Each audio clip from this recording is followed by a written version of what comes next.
BJP के लोग सही आरोप लगा देते, ये गुंडों की सरकार है, जंगल राज है। तो ये जंगल राज 2 जो बीजेपी के लोग कह रहे थे, वो नीतीश कुमार जी और तेजस्वी यादव जी सिद्ध कर रहे हैं कि उनका गुंडागर्दी ऊंची जातियों के ऊपर नहीं चलती है, 3.5% यूरेशियन विदेशी लोगों के ऊपर नहीं चलता है, उनकी भूमियारों के ऊपर गुंडागर्दी नहीं चलता है।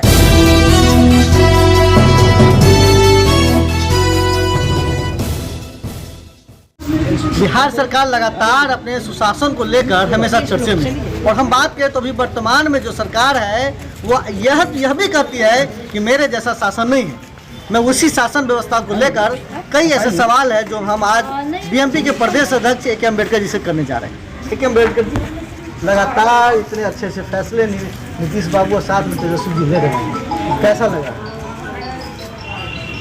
मैं भी एक राजनीतिक पार्टी का सदस्य हूँ और प्रदेश अध्यक्ष के तौर पर कार्य कर रहा हूँ। तो हमको तो जो लग ही रहा है, बिहार की जनता को हमसे ज़्यादा पीड़ा हो रही है। जिस प्रकार से जनता ने उम्मीद किया था कि अगर महागठबंधन बनकर बिहार में जैसे बीजेपी के साथ में सरकार थी, वहाँ से हटकर तेजस्वी यादव और नीतीश कुमार जी मिल जाएंगे और मिलने के बाद जो सरकार बनेगी, बिहार काफ़ी खुशहाल होगा। बिहार का किसान हो, मजदूर हो, छात्र हो, नौजवान हो, महिला हैं, पुरुष हैं, तमाम लोग जैसा उम्मीद लगाकर बैठे हुए थे और जो दुख हुआ था 20 के चुनाव में, उस दुख से निकलने के लिए बिहार की जनता बेचैन था और उस बेचैनी को इन लोगों ने पूरा करने के लिए नीतीश कुमार जी ने बीजेपी से गठबंधन तोड़कर आरजेडी के साथ में गठबंधन बनाया और बनाने के बाद सीएम और डिप्टी सीएम बने। जब बने तो एक उम्मीद जगा हुआ था, पहले से भी लोग नज़र लगा के बैठे हुए थे और जब सरकार बनी तो उम्मीदें थी। लेकिन सरकार बनने के बाद जो इन्होंने घोषणा किया कि 10 लाख युवाओं को नौकरी देंगे, पहली बार जब युवाओं को नौकरी देने की इन्होंने घोषणा किया, सरकार बनने के बाद वो नौजवान जब पटना के डाक बंगला चौराहा पर जब नहीं नौकरी दिया गया तो नौजवान मांगने गए। उन नौजवानों को डाक बंगला चौराहे पर इतनी पिटाई किया गया, इतना पिटाई किया जैसे आतंकवादी को मारा जाता है उस प्रकार से मारा जा रहा था। तो वो भी दृश्य आप लोगों ने देखा होगा। तो एक सबसे बड़ी दर्दनाक घटना है यहाँ महागठबंधन की सरकार बनने के बाद। उसके बाद कुछ महिलाओं ने, रसोईया संघ है, आंगनबाड़ी वाला मामला है, इसमें गई ऐसे उनको मतलब उनकी कपड़ा पूरे फाड़ कर इतना बेरहमी से बेइज्जत करके ये सरकार महागठबंधन के बनने के बाद जो महिलाओं के साथ में हुआ, पूरे कपड़ा खोलकर मतलब पानियों को फवारा मार के महिलाओं को ऐसे एकदम मतलब ये बोला नहीं जा सकता है आपके सामने, ऐसे ये सरकार के द्वारा किया गया। वो भी एक घटना आपके सामने। उसके बाद अभी जो 10 अप्रैल 2023 को जो सरकार ने फैसला किया, जो भी सरकारी कर्मी होगा ड्यूटी पर तैनात होगा, अब उनकी अगर ड्यूटी आवर में मारा जाता है तो मारने के बाद अब वो जो मारने वाले लोग होंगे उनके ऊपर नॉर्मल FIR दर्ज होगी। लेकिन जो पूर्व के कानून में जो प्रावधान था कि उनको आजीवन कारावास होगा, उनको छुट्टी नहीं मिलेगी, उसको हटा दिया गया है। जब नॉर्मल FIR होगा तो अब उन गुंडों को मनोबल ये सरकार डिमोरलाइज करने के बजाय, घटाने की बजाय उन गुंडों की और मनोबल को बढ़ा रही है। तो ये गुंडागर्दी तो बीजेपी के लोग सही आरोप लगा देते, ये गुंडों की सरकार है, जंगल राज है। तो ये जंगल राज 2 जो बीजेपी के लोग कह रहे थे, वो नीतीश कुमार जी और तेजस्वी यादव जी सिद्ध कर रहे हैं कि सही में गुंडों की सरकार है।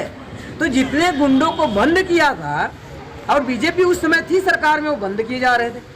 अब अपनी सरकार हुआ तो उनको और बंद करने के बजाय बल्कि और जो है कड़ी से कड़ी सजा मिलना चाहिए और गुंडों को, तो बंद गुंडों को निकाला जा रहा है। जो और छोटे मोटे गुंडे थे, उन गुंडों के आने के बाद इनकी मनोबल बढ़ जाएगी।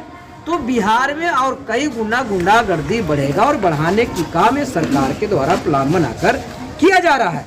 तो जब ऐसा किया जा रहा है तो इससे बिहार में नहीं महिलाएं सुरक्षित रहेगी, नहीं छात्र छात्राएं सुरक्षित रहेंगे और नहीं किसान मजदूर सुरक्षित रहेगा, कोई भी सुरक्षित नहीं रहेगा गुंडागर्दी होने की वजह से। तो ये सबसे बड़ा सरकार का एक बहुत मतलब ये बैड मतलब इनका बिहेवियर है।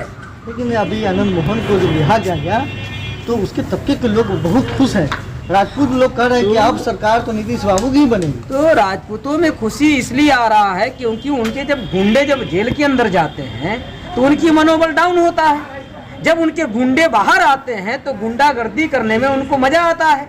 और गुंडागर्दी उनके किसके ऊपर चलता है? अनुसूचित जाति के ऊपर, जनजाति के ऊपर, पिछड़ा के ऊपर, अति पिछड़ा के ऊपर, धर्म परिवर्तित मुस्लिम, सिख, ईसाई, जैन, लिंगायतों के ऊपर। उनका गुंडागर्दी ऊंची जातियों के ऊपर नहीं चलती है। 3.5% यूरेशियन विदेशी लोगों के ऊपर नहीं चलता है। उनकी भूमियारों के ऊपर गुंडागर्दी नहीं चलता है। अपने जाति बिरादरी के ऊपर गुंडागर्दी नहीं चलता है।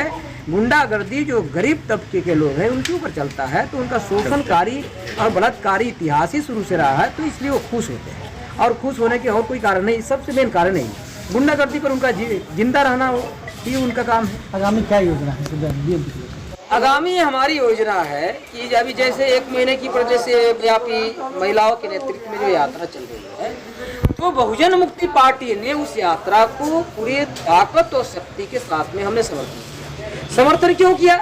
क्योंकि जो लड़ाई बहुजन मुक्ति पार्टी पटना हाई कोर्ट में लड़ रही ईवीएम मशीन का, और हमने सुप्रीम कोर्ट में भी गए, एक तो वामन मिश्रा साहब गए वाले, और बहुजन मुक्ति पार्टी सुप्रीम कोर्ट से लेकर के हाई कोर्ट तक, पटना हाई कोर्ट तक हम लड़ रहे हैं।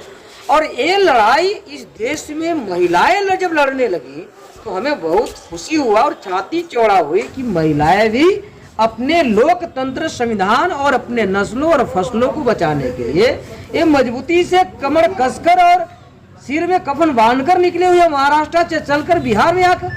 तो मैं इसलिए इस परिवर्तन यात्रा को समर्थन किया, और जहां जहां महिलाएं ईवीएम के विरोध में कार्य करेगी, प्रदर्शन करेगी, बहुजन मुक्ति पार्टी पूरे देश भर में पूरी ताकत और शक्ति के साथ में महिलाओं से कदम में कदम मिलाकर उनको सहयोग करेंगे।